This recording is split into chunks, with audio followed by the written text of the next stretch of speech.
चलिए अब खबरों को देखते हैं फटाफट अंदाज में। पीसीसी चीफ बदलने के सवाल पर सचिन पायलट ने कहा कि राजनीति में कब क्या होगा यह कहा नहीं जा सकता। जिसका जहां उपयोग लेना है, चाहे सरकार हो या संगठन, उसका फैसला कांग्रेस हाईकमान करता है। बीजेपी प्रदेश अध्यक्ष पर कांग्रेस मानहानि का मुकदमा करेगी, यह कहना है सरकारी मुख्य सचेतक महेश जोशी का। न्यूज 18 से खास बातचीत में जोशी ने कहा कि विधायकों को प्रलोभन की एसीबी और एटीएस जांच कर रही है, जल्द ही सच्चाई सामने आएगी। व्याख्याता भर्ती परीक्षा 2018 के अटके हुए परिणाम जल्द घोषित हो सकते हैं। शिक्षा राज्य मंत्री गोविंद सिंह डोटासरा ने ट्वीट कर इसकी जानकारी दी। सांगोद से विधायक भरत सिंह ने एक बार फिर सीएम गहलोत को खत लिखकर सहरिया विकास परियोजना में तैनात एडीएम को पद से हटाकर रिश्वत प्रकरण की जांच की मांग की है। संजय गांधी की पुण्यतिथि के मौके पर आज पीसीसी में पुष्पांजलि कार्यक्रम हुआ। डिप्टी सीएम सचिन पायलट सहित कई कांग्रेसी नेताओं ने पीसीसी में संजय गांधी को श्रद्धांजलि दी। राजस्थान में कोरोना पॉजिटिव मरीजों का आंकड़ा बढ़कर 15,431 हो गया है, जिनमें से 11,675 लोग डिस्चार्ज हो चुके हैं, जबकि 356 लोगों की मौत हुई है।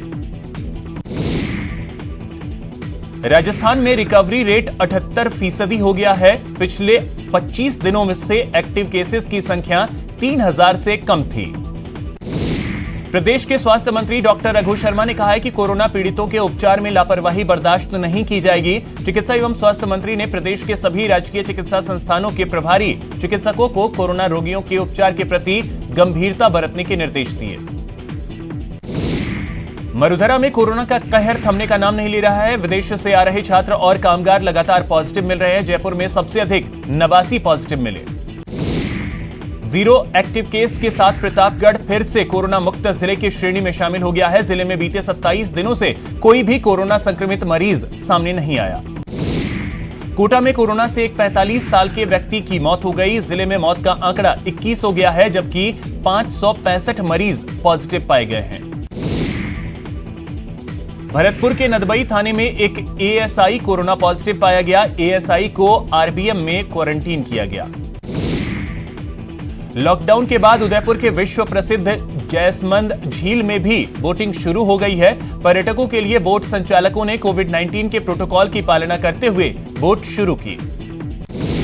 कोरोना संक्रमण के चलते आर्थिक संकट से जूझ रहे रणथंभौर के नेचर गाइडों की आर्थिक मदद के लिए रणथंभौर नेचर गाइड एसोसिएशन ने हाथ बढ़ाया है। एसोसिएशन ने रणथंभौर के 133 नेचर गाइडों की आर्थिक मदद के लिए 4,65,000 रुपए का फंड जारी किया। लॉकडाउन के दौरान निधन हुए लोगों की अस्थियों के विसर्जन के लिए आज 4 बसें चूरू से हरिद्वार के लिए रवाना की गई। बसों में रतनगढ़ विधानसभा क्षेत्र के 80 परिवारों के 160 लोग शामिल हैं। दौसा के NH 21 पर दिनदहाड़े 2 गुटों में जमकर मारपीट का मामला सामने आया है। दरअसल हाईवे पर कार सवार बदमाशों ने कार में बैठे 2 युवकों को जमकर पीटा और उनकी कार में तोड़फोड़ की। झालावाड़ जिले के मनोहर थाना कस्बे में बीती रात चोरों ने मंदिर से माता की मूर्ति चुराकर फरार हो गए। पुलिस मामले की जांच कर रही है। जैसलमेर में पुलिस ने कार्रवाई करते हुए चोरी के मामले में एक आरोपी को गिरफ्तार किया है। बताया जा रहा है कि जिले के मोहनगढ़ कस्बे से 6 दिन पहले हुए किराने की दुकान से 2,89,000 की चोरी हुई थी। राजसमंद के नाथद्वारा की एक विवाहिता की हत्या के मामले में जिले के पालीवाल समाज एकजुट हो गए हैं। आज समाज और महिला मंडल की ओर से राजसमंद कलेक्टर और एसपी को ज्ञापन सौंपा गया। अजमेर के ऑटो एजेंसी की केकड़ी ब्रांच में 15 लाख का गबन करने वाले आरोपी को पुलिस ने गिरफ्तार कर लिया है, जिससे पूछताछ की जा रही है। चूरू में रिश्तों को शर्मसार करने वाली घिनौनी वारदात सामने आई है, जहां एक अधेड़ उम्र के शख्स का अपनी ही बहू के साथ रेप करने का मामला सामने आया।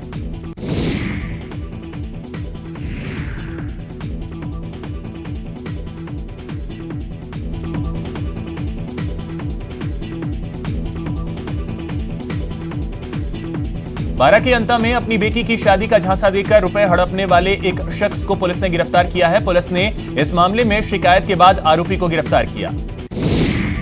करौली के टोडा भीम में डोरावली गांव में मनरेगा श्रमिकों ने पंचायती राज अधिकारियों पर परेशान करने और धमकाने का आरोप लगाया है। श्रमिकों का आरोप है कि ग्रेवल रोड निर्माण में अधिकारी और कार्मिक उन्हें रोज रोज परेशान करते हैं। अजमेर में क्राइम कंट्रोल को लेकर पुलिस लाइन के सभागार में क्राइम मीटिंग का आयोजन किया गया। अलवर डिटेंशन सेंटर से फरार बांग्लादेशियों का सीसीटीवी फुटेज सामने आया है। कैमरे में चारों बांग्लादेशी भागते हुए दिखाई दे रहे हैं। पुलिस ड्रोन और डॉग स्क्वाड की मदद से जंगल में चारों बांग्लादेशियों की तलाश कर रही है। कोटा में अवैध शराब के खिलाफ कार्रवाई की गई। पुलिस ने 3 आरोपियों को गिरफ्तार किया। 151 अवैध शराब के पौवे बरामद किए गए। जैसलमेर के मोहनगढ़ कस्बे में किराने की दुकान से 2,89,000 की चोरी के मामले में पुलिस ने आरोपी को गिरफ्तार कर लिया। टोंक के निवाई उपखंड के बहड़ गांव में आज अहले सुबह लकड़बग्घे ने एक बुजुर्ग पर हमला कर दिया, जिसकी वजह से वो बुरी तरीके से लहूलुहान हो गया। चूरू के सादुलपुर के नेशल गांव की एक बुजुर्ग महिला ने राष्ट्रपति को खत लिखकर एसओजी से अपने बेटे की हत्या की जांच कराने की मांग की है और मांग नहीं माने जाने की सूरत में इच्छा मृत्यु की अनुमति देने की गुहार लगाई। जोधपुर के सांवरिया बालाजी में एक कबाड़ की गोदाम में भीषण आग लग गई। सूचना के बाद मौके पर पहुंची 3 दमकल की गाड़ियों ने करीब 1 घंटे की मशक्कत के बाद आग पर काबू पाया। भरतपुर में आगरा जयपुर हाईवे पर एक ट्रेलर ट्रॉली पलट गया। हादसे में ट्रैक्टर चालक बाल बाल बच गया। डूंगरपुर शहर में मंगलवार अहले सुबह दूध से भरी एक पिकअप वैन बेकाबू होकर पलट गई, जिससे सड़क पर सैकड़ों लीटर दूध बिखर गया। आम आदमी पार्टी कार्यकर्ताओं ने आज अपनी 7 सूत्री मांगों को लेकर अजमेर कलेक्ट्रेट के बाहर नारेबाजी करते हुए प्रदर्शन किया। कोटा में 8 लेन एक्सप्रेस हाईवे निकालने का ग्रामीणों ने विरोध शुरू कर दिया है। गांव वालों ने मांग की है कि हाईवे जहां से पहले निकाला जाना था वहीं होकर हाईवे को निकाला जाए।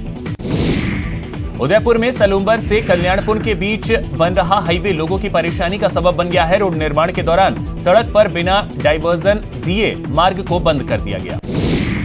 कोटा में भाजपा युवा मोर्चा के कार्यकर्ताओं ने कलेक्ट्रेट पर दंडवत विरोध प्रदर्शन किया। कोरोना वायरस को लेकर जयपुर यातायात पुलिस की ओर से जागरूकता अभियान की शुरुआत की गई। कोटा में कोरोना पर ब्रज विलास राजकीय संग्रहालय में जागरूकता के लिए नुक्कड़ नाटक का आयोजन किया गया। उदयपुर में कोरोना से जागरूकता के लिए पर्यटन विभाग ने अनूठा जागरूकता अभियान चलाया है, जिसके तहत लोक कलाकारों ने गीत के जरिए कोरोना बचाव के संदेश दिए। कोटा में राज्य सरकार की ओर से नुक्कड़ नाटक के जरिए कोरोना से बचाव का संदेश दिया गया। राजधानी जयपुर में आज श्रद्धा और भक्ति से ठाकुर जी की रथ यात्रा निकाली गई। उदयपुर के वल्लभ नगर में इम्यूनिटी पावर बढ़ाने के लिए होम्योपैथी दवाई का वितरण किया गया। करौली के कोटा भीम घाटी और शिव मंदिर के पास रोटी बैंक के सदस्य अमित सिकराय के साथ कार्यकर्ताओं ने बंदरों को 50 किलो केले खिलाए। कोटा में आज पाइपलाइनों के इंटरकनेक्शन की वजह से पानी की सप्लाई बंद है, जिससे शहर में पेयजल संकट छाया हुआ है। यूनेस्को की विश्व धरोहर सूची में शामिल जयपुर के परकोटे के बाजारों को स्मार्ट बनाने की कवायद एक बार फिर शुरू हो गई है। दौसा में एक बार फिर टिड्डियों का टेरर देखने को मिला। दरअसल दौसा जिले के बिलौना, सूरतपुरा और देवली गांव में टिड्डियों ने हमला कर दिया। चूरू जिले के 5 तहसीलों की 20 गांव में 7 टिड्डी दलों ने हमला किया है, जिससे करीब 100 हेक्टेयर क्षेत्र में फसलों और वृक्षों को नुकसान पहुंचा है। उदयपुर में कोरोना योद्धाओं के सम्मान का सिलसिला लगातार जारी है। इसी कड़ी में उदयपुर में एक संस्थान ने आंगनबाड़ी कार्यकर्ताओं को सम्मानित किया। कोटा के कई इलाकों में आज तेज आंधी के साथ झमाझम बारिश हुई। बारिश से तापमान में गिरावट दर्ज की गई। मौसम सुहावना हो गया। सोशल डिस्टेंसिंग के साथ आज पुरी में भगवान जगन्नाथ की रथ यात्रा निकाली गई। इस बार रथ यात्रा में आम लोगों को शामिल होने की इजाजत नहीं दी गई है। प्रधानमंत्री नरेंद्र मोदी ने ट्वीट कर भगवान जगन्नाथ की रथ यात्रा पर शुभकामनाएं दी। प्रधानमंत्री के अलावा केंद्रीय गृह मंत्री अमित शाह ने भी भगवान जगन्नाथ के चाहने वालों को शुभकामनाएं दी हैं। अमित शाह ने ट्वीट में लिखा है, भगवान जगन्नाथ सभी के जीवन में खुशहाली लाएं, जय जगन्नाथ। जम्मू कश्मीर के पुलवामा में सुरक्षा बलों और आतंकियों के बीच मुठभेड़ में 2 आतंकवादी मारे गए। आतंकियों के पास से 2 AK-47 बरामद किया गया। सीआरपीएफ का एक जवान भी इस मुठभेड़ में शहीद हो गया। ऑपरेशन को सेना की 55 राष्ट्रीय राइफल्स, एसओजी और सीआरपीएफ की संयुक्त टीम ने अंजाम दिया। सेना प्रमुख जनरल नरवणे आज लेह के दौरे पर हैं। गलवान में चीन के साथ हुई हिंसक झड़प के बाद आर्मी चीफ का यह पहला लेह दौरा है। इस दौरे में आर्मी चीफ नरवणे 14वीं कोर के सैन्य अफसरों के साथ हालात की समीक्षा करेंगे। साथ ही सोमवार को भारत और चीन के सैन्य अफसरों के बीच हुई बातचीत की जानकारी लेंगे। रक्षा मंत्री राजनाथ सिंह 3 दिवसीय रूस यात्रा पर हैं। सूत्रों के मुताबिक राजनाथ सिंह रूस में आज अहम मुलाकातें करेंगे। भारत और चीन के बीच एलएसी पर जारी तनाव के बीच रूस की राजधानी मॉस्को में दोनों देशों के रक्षा मंत्री एक साथ होंगे। इंटरनेशनल लॉ को चुनौती दी जा रही है, ये कहना है विदेश मंत्री जयशंकर का। उन्होंने कहा कि अंतर्राष्ट्रीय कानून का सम्मान करना और बहुपक्षीयता का समर्थन करना ही विश्व व्यवस्था बनाने का एकमात्र तरीका है। पतंजलि के बाबा रामदेव ने कोरोना पर दवा बनाने का दावा किया है। सोमवार को बाबा रामदेव ने आज उन्होंने हरिद्वार में कोरोनियल दवा की लॉन्चिंग की। अमेरिका के राष्ट्रपति डोनाल्ड ट्रंप ने H-1B वीजा निलंबित करने की घोषणा की है। इससे भारत समेत दुनिया की आईटी प्रोफेशनल्स को बड़ा झटका लगा है। यह निलंबन साल के आखिर तक वैध रहेगा। ट्रंप प्रशासन के अधिकारियों के मुताबिक यह फैसला अमेरिकी श्रमिकों के हित के लिए लिया गया। असम में बीजेपी आज वर्चुअल रैली करेगी। बीजेपी अध्यक्ष जेपी नड्डा रैली को संबोधित करेंगे। कोरोना संकट को लेकर कांग्रेस की अध्यक्ष सोनिया गांधी ने प्रधानमंत्री नरेंद्र मोदी को पत्र लिखा है। कांग्रेस अध्यक्ष ने पीएम को लिखे पत्र में मांग की है कि मुफ्त अनाज देने की अवधि 3 महीने और बढ़ा दी जाए। कांग्रेस के पूर्व अध्यक्ष राहुल गांधी ने एक बार फिर पीएम मोदी पर निशाना साधा है। राहुल ने कहा कि चीन हमारे सैनिकों की हत्या कर रहा है, चीन हमारी जमीन पर कब्जा कर रहा है, फिर भी वहां का मीडिया पीएम मोदी की तारीफ क्यों कर रहा है। इससे पहले पूर्व प्रधानमंत्री डॉक्टर मनमोहन सिंह ने मोदी सरकार से चीन को जवाब देने की अपील की। मनमोहन सिंह ने कहा कि जवानों का बलिदान व्यर्थ नहीं जाना चाहिए। मनमोहन सिंह ने कहा कि शहीद कर्नल संतोष बाबू और जवानों का बलिदान व्यर्थ नहीं जाना चाहिए। शहीदों की कुर्बानी की कसौटी पर खरा उतरे सरकार। बीजेपी के राष्ट्रीय अध्यक्ष जेपी नड्डा ने मनमोहन सिंह के बयान पर पलटवार किया और कहा कि मनमोहन उसी पार्टी से जुड़े हैं जिसकी सरकार के दौरान बिना लड़े ही भारतीय जमीन सरेंडर कर दी गई। महाराष्ट्र सरकार ने चीन को बड़ा झटका दिया है। ठाकरे सरकार ने 3 चीनी कंपनियों के साथ किए 5,000 करोड़ रुपए के करार को होल्ड कर दिया है और कहा है कि हमारे वीर जवानों की शहादत और देश प्रेम के आगे कुछ मायने नहीं रखता। भोपाल में बीजेपी दफ्तर में अचानक तबीयत बिगड़ने से साध्वी प्रज्ञा बेहोश हो गईं। बता दें कि श्यामा प्रसाद मुखर्जी की पुण्यतिथि पर कार्यक्रम था। पीएम मोदी ने भारतीय जनसंघ के संस्थापक डॉक्टर श्यामा प्रसाद मुखर्जी को उनकी पुण्यतिथि पर श्रद्धांजलि दी। दिल्ली बीजेपी ऑफिस में उन्हें श्रद्धांजलि दी गई। देश में 24 घंटे में कोरोना के 14,933 नए मामले सामने आए हैं। कुल मरीजों की संख्या 4,40,000 पहुंच गई है। देश भर में एक दिन में कोरोना से 312 लोगों की मौत हुई है। अब तक 14,011 लोगों की मौत हो चुकी है। देश भर में बढ़ी कोरोना की टेस्टिंग। 24 घंटे में 1,90,730 लोगों की हुई टेस्टिंग। दिल्ली में पिछले 24 घंटे में कोरोना के 2,909 नए मामले आए सामने, जबकि 58 लोगों की मौत हुई। महाराष्ट्र में कोरोना के 3,721 नए मामले सामने आए, जबकि 62 लोगों की मौत हुई।